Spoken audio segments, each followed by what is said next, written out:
Hi guys, thanks for joining me. In this little tutorial we're going to quickly run through how to fill and decorate the Spooks template set, and that's a trio of Spooks which came out around Halloween time. And what I'm going to do is I'm just going to pick one of the Spooks and show you, because the principle for filling all three templates is very much the same, and it's going to be where we start around the edges and backfill to the middle.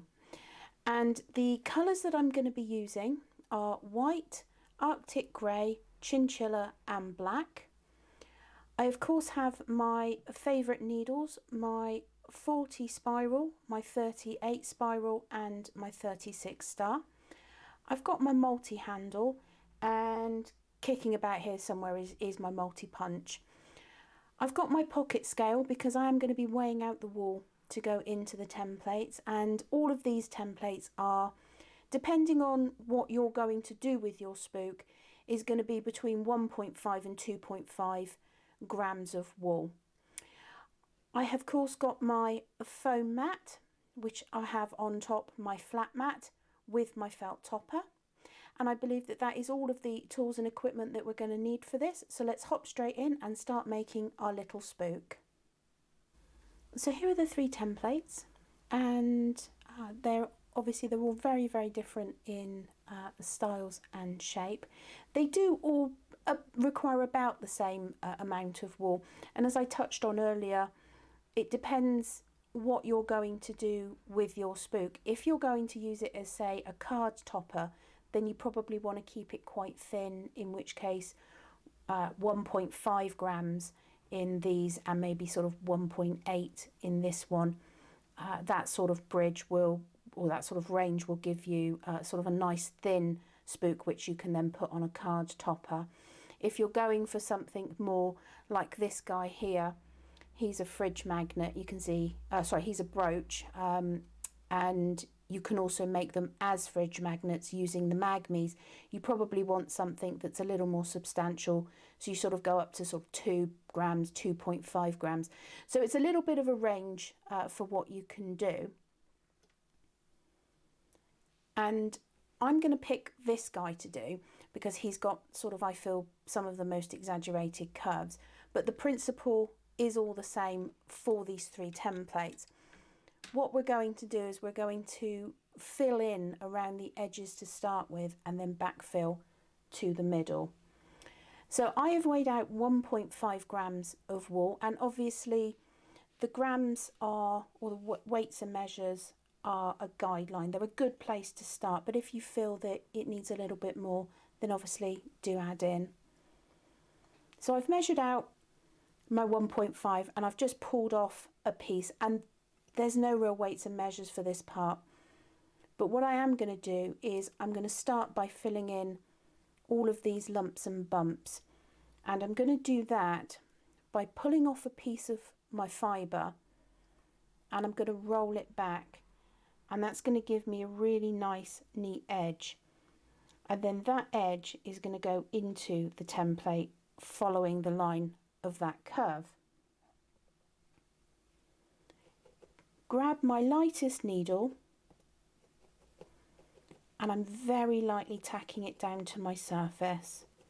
So I'm not driving in, just when I feel that flat mat I'm stopping, and I'm leaving a good amount of frizz up into the rest of the template, because all of this will overlap and that's what will join it all together.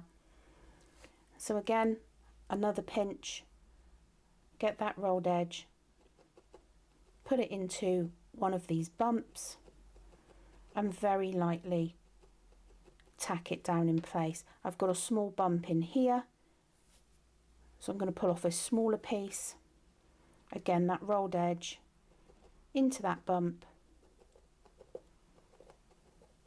and this is very lightly sticking to my flat mat, but that's good at the moment because it just holds all of these pieces in place. A nice bit of overlap like that. Again, another pinch up into that bit, Allow that frizz to overlap. And that's basically what I'm going to do until I've gone all the way round these bottom lumps and bumps. Oh, one more to do over there, and you can see I've still got a lot of wool left, but it's so much easier to add wool in. Now all of these templates, you can see here, they all have this wiring hole, which means that you can, let me grab one of these, if you want, actually put your spooks onto wires for sort of sticking in things. And depending on the shape of your template, you would just make a loop of wire just in the main body part, and that will be enough to sort of make it quite stiff so it will stand up for you. And you can do all kinds of cool things like that. So I'm going to carry on filling this template. I've got some down in each of these bumps now, and I'm going to turn my mat around, and obviously these bumps are quite a bit bigger, so I'm going to pull off a much larger piece. Again, fold it, put that rolled edge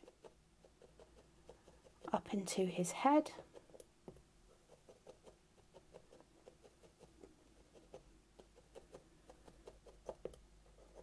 and allow that frizz to come down into and cover what we've already put down.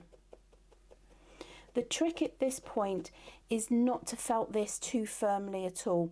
When you're filling, if you were to put a layer down and felt it quite firmly and then think, oh, I want to add a little bit more, when you add more in, you'll get this sort of sandwich effect on the edges where you felt it quite firmly and then felt it on top of it again. So to avoid that, we're not going to felt very firmly at the moment until we've got our wool in a nice sort of even spread. So I'm going to put a bit up into this shoulder, and it's concentrating on the edges. Don't worry about the middle so much at the moment. With templates like this, we always start from the edges and backfill to the middle. Grab another piece and pop that into this shoulder. And this is where all of this frizz overlapping is a good thing, because it will help sort of interlock all of the fibres.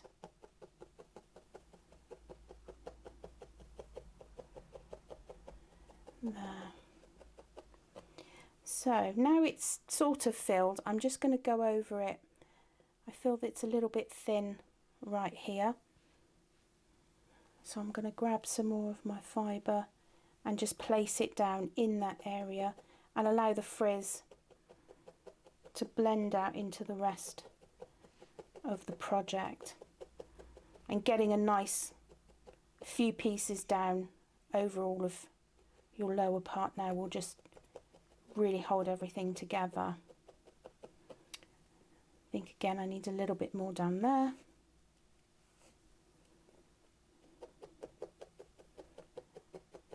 So spread that out, work down into those lumps and bumps, and it will give a really nice covering.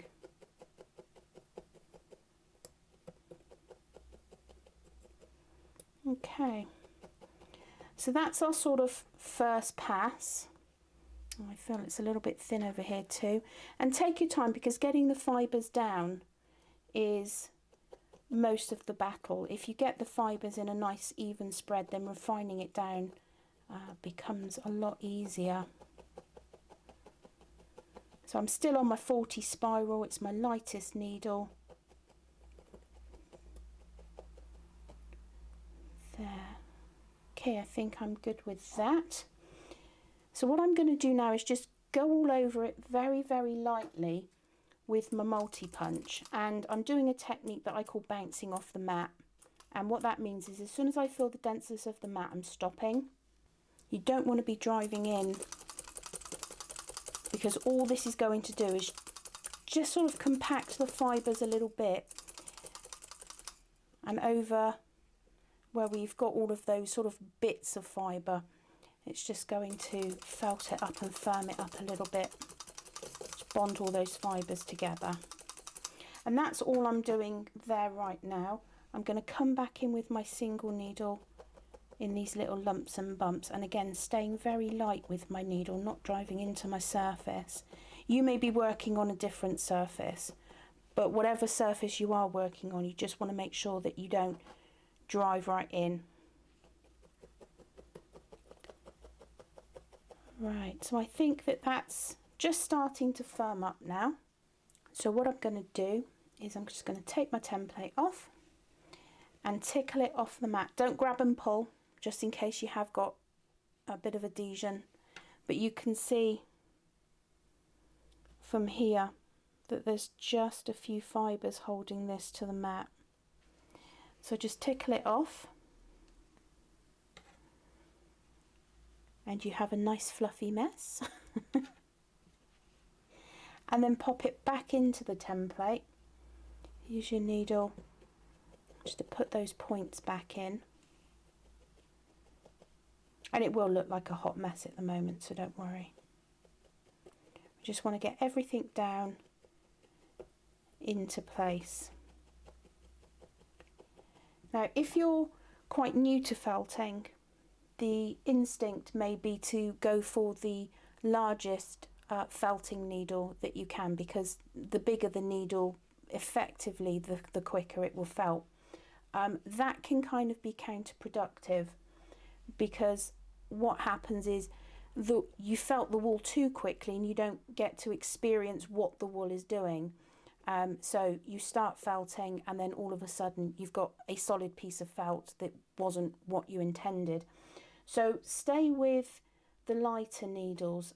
You may be using spirals like I am, you may be using regulars, but stick to sort of the 38s and the 40s, and that will give you time to work with the wool, and then you can really get a feel for it, and then go to your, your heavier needles once you know how the wool's going to react to the way that it's being felted. I've gone up to my 36 star, which is quite a beast of a needle, especially for our wool, because it's super fast felting, but I am doing this full speed. And what I'm doing is, this is a technique that I call a compacting technique. Let me get my spiral. And again, I'm stopping when I feel the mat, but I'm just using, where is it? There, the first, you see that first barb on the needle? I'm just using that first barb, tiny, tiny little stabs in a sort of circular motion, and work over every inch, every millimetre even, of your project. And this is really fast felting. I feel that my 36 star is too aggressive. So I'm going to use my 38 spiral. And there. Just nicely all over. And again, not penetrating that mat at all. We just want to stay on the surface. I'm going to turn it round.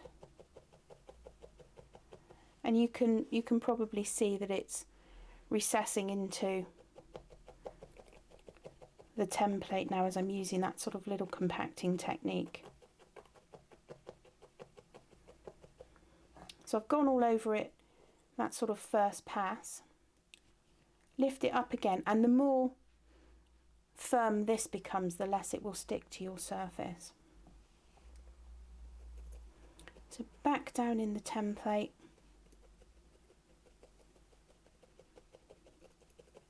Like so. I'm going to use my multi handle now, which is, this one's really nice because you've got the 3 needles in a nice straight line. And again, that compacting technique all over. And again, if you're new to felting, you don't have to have one of these handles. you know, a single needle will do it. So I'm just going to go all over.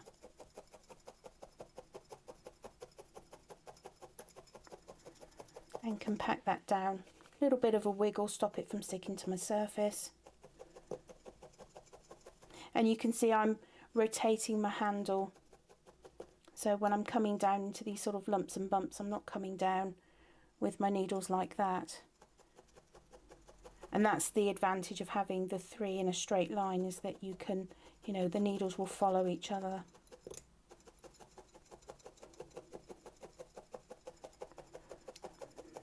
There. So that's starting to firm up, and at the moment I haven't turned it over. And I'd say this in all my videos, you'll generally find that the surface that faces the flat mat, providing you're not driving out into your flat mat or your surface, the side that faces the flat mat comes out a lot nicer. So that's the side that's going to be the front of our spook. Let's pop him back in there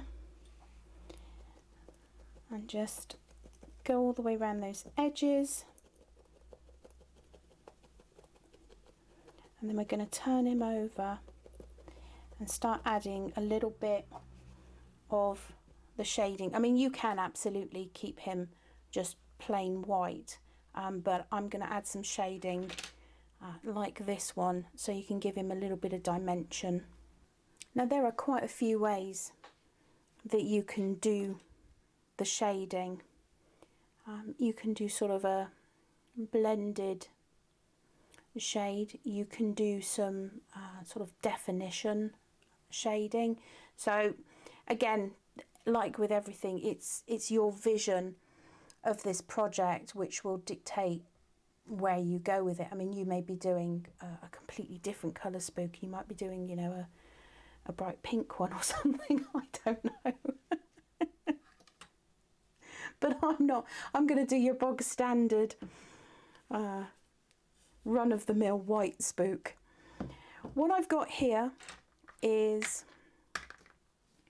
some of our Arctic grey, and this is really, really nice. I don't know if you can see it on the close-up camera, but it's sort of already blended, and there are just some lights and very, very subtle darks in there, and it makes it a really nice sort of blend to work with. And there are no hard and fast rules when applying your fluff, but if you want sort of a graded sort of feel to it, then you want to put your colouring down in really, I don't know if you can see just how thin that is, and don't be tempted to just start felting in one place. Jump about, and the reason that I'm saying do that is you tack a few fibres all over the place then, so that when you start felting them down, they don't all migrate to where you're felting. You've got a little bit of you're holding them in place a little bit. So just jump around and then start very lightly felting them in place. And I don't know if you can see, just that tiny touch of shading has started to add into the bottom of that spook. So you don't need very much at all. Oh, where's my bit gone? There it is. So I'm going to pull off a little bit more. Again, it's just the tiniest amounts. Really spread it out, and don't worry about random hairy bits poking out of the side of your templates. We'll deal with all of that in a minute. All we're doing right now is just trying to get the start of some shadows and shades. And if you've got a bit that looks too dark, just pull it off and go in. It's a little bit of a knot in the fibre there, so I'm just going to pull that out. lay down a little bit more, and again jump about just to start holding those fibres all over the place.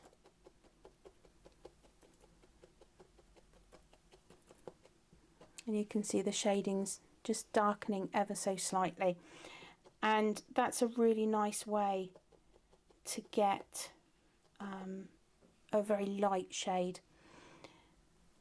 With any sort of random little bits that you've got poking out, just run your finger, bring them back over the template and felt those in too. There, and that's the start of our little shady part. Now you can add more in a specific area. So I want this particular sort of area to be a little darker, so I'm going to add a little bit more in there, and you'll find that the Arctic grey really does blend nicely with the white.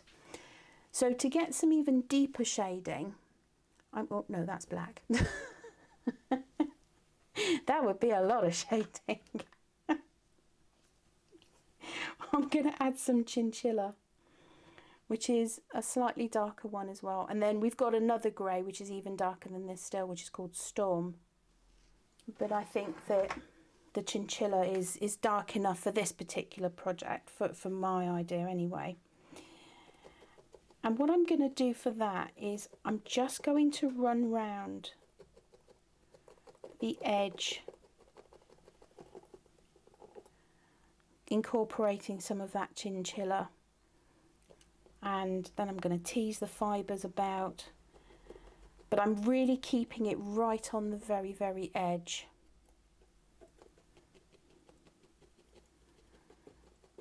And for a little part, you know, let the fibres sort of go where they want. But with the darkest colour, you really do want to keep that quite near to that edge. There you can see that it's really starting to darken those tips, like so. So if I just take this out for a second, you can see we've got that sort of nice shade. You might then think that, oh, you know what, I don't actually like the really dark bit, so I'm going to just pull it off, and that's fine. It's because we've not really felted it super firm yet. You've got the option of chopping and changing your mind to suit what you want. So I'm going to take this out of the template a minute and show you another way is you can go round the edges outside of the template. But any time that you do any work outside of the template, you run the risk of distortion. So always put it back in the template when you've done any work. So I'm just going to grab little pinches of this chinchilla and just put them down in sort of, obviously think naturally shadows would be in the crevices and the corners. So I'm going to put a little bit more in there. And if you want to really deepen, you know, one of the recesses, then put a little bit more in and just run your needle, and you can create sort of like a line, which is what we've sort of done on this one. You can see the lines are very definitive. Let's pop that back over there. You know, just play around with it and have fun. It's all, you know, your vision of what you want this project to do and what you're going to use it for. Combining this with one of our Makerys for fridge magnets, you know, little spook fridge magnets. So now we've got some colouring. You can even come back in with a little bit more of the Arctic grey, like that. So adding it out of the template means that you do get quite a lot of frizz, and to combat that, rather than putting it back in the template that way, which will force all of this frizz upwards, turn your template over, turn your spook over, and put it down into the template the other way, which then brings all of that fluffy to the back. Let's get that down in there, and then bring that all into the template and felt it on the back. You can then, if you're doing, say you wanted to do a double-sided spook, who knows, you can then use that darker and all that to sort of come up this side, and that will give you your shade on the back as well. This one's going to be a little card topper, I think. So I'm just going to felt that down there. And when you're, I would spend more time doing shading, but once you're happy with your shading, then we're going to use that compacting technique, front and back, really light stabs, first barb on the needle, all over.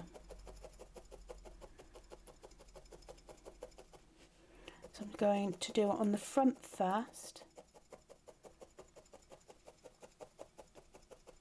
and then I'm going to turn over, and again you'll spend more time doing this than I am, but this is for haste and speed. And the reason that we're doing it on the back as well is when your needles hit that mat, you will be pushing some of this white fibre through the chinchilla and the Arctic grey that you've put down, and it just helps diffuse it just that little bit more, makes it look a more natural grade.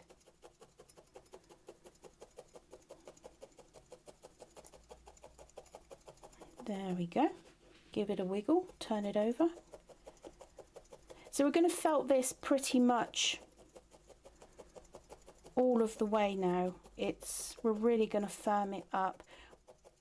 If you're adding eyes and a mouth, yeah, something like this one or a happy spook, then obviously you can add the little eyes in felt. You can glue on, you could glue on googly eyes if you wanted.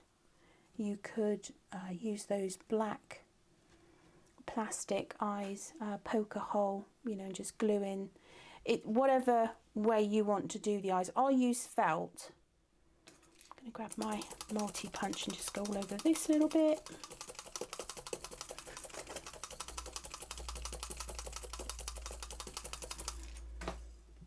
And then get my multi-handle and go into those recesses.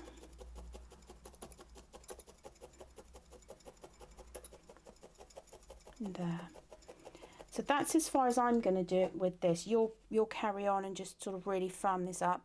So now we're just going to add a few finishing details to his face, and for that we're just going to need a little bit of black, and even the pocket scales will struggle once you get down to minute, sort of less than 0.1, and pocket scales generally have a little bit of a problem. So if you want something that's less than 0.1, so you want 0.05, weigh out 0.1 and then rough it in half.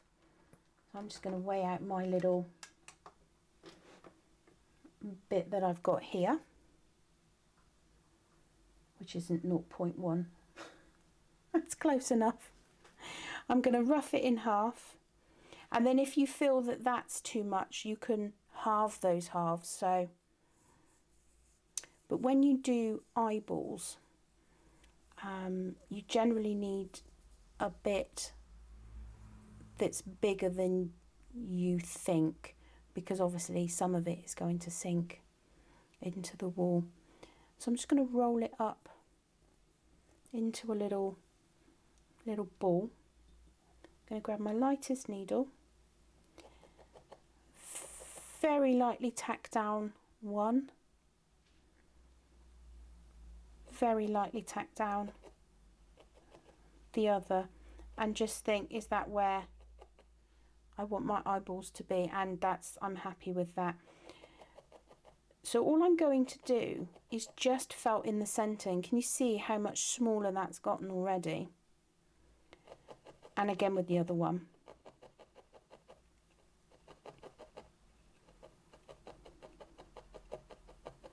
So just in the middle, and then give it a little bit of a tweak. There, and there's your matching eyeballs. There are obviously many different mouths that you can do. You can do a large eyeball, or a large circle rather, for his mouth. You can do shapes, you can do smiles. So this is pretty much, again, your vision of this.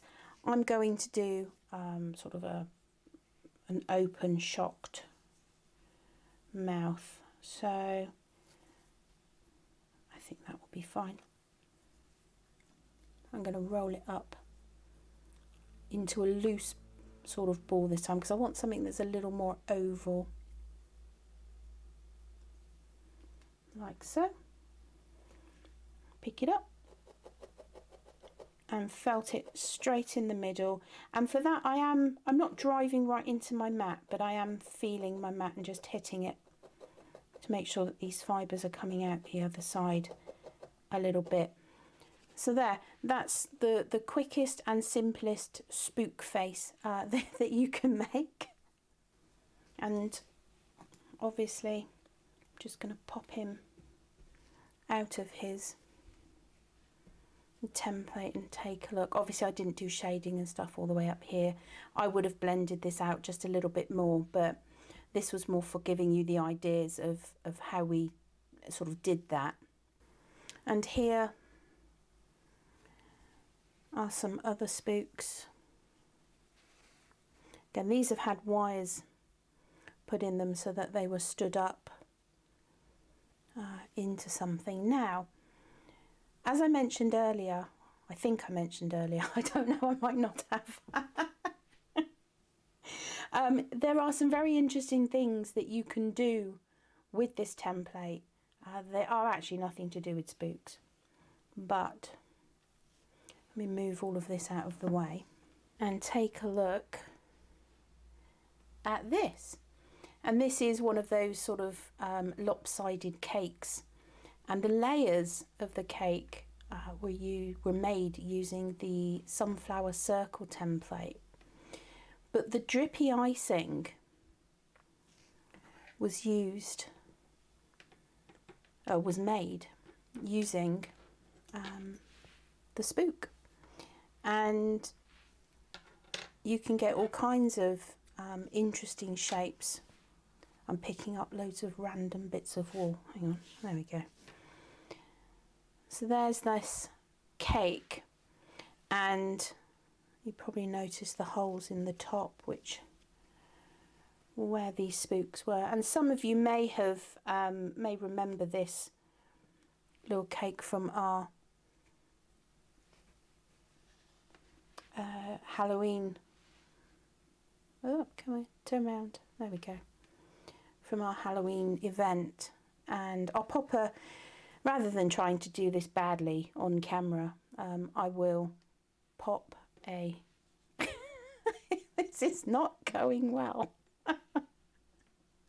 I'll put a picture up on screen rather than fighting with this. Ta-da! So yeah, from our Halloween event, where we did that was a lot of fun, that event, or that party rather. Okay, so that's pretty much it for the spooks. Now there's one other thing that I'm going to show you. I'm going to give you a little sneak peek on this video, but this is the next video that's going to get released, which I'm going to release at the same time that I release this one, I think. And it's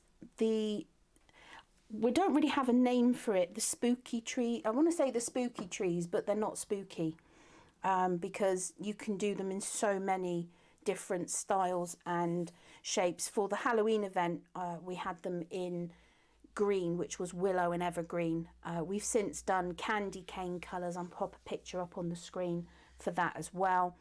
And I'm going to show you how to do a really nice sort of ombre colour tree, and that's using this spook template set as well. So do join me in my next video. If you're not already, then please do subscribe to the YouTube channel. Hit that little like button on the video. I'd appreciate it. Subscribe to the channel. If you hit that bell icon, that'll notify you when we upload new videos. You are, of course, most welcome to come and join us in our Facebook group. That is www.facebook.com/groups/mumsmakery. It's an absolutely wonderfully fluff-filled group, and we all like to share our makes, and it's just really, really friendly. It's a great group, so do come over and join us for that. That's it from me for the Spooks Trio template set. I hope you have enjoyed it. Thank you so much for spending your time with me, and I wish you all a very crafty day.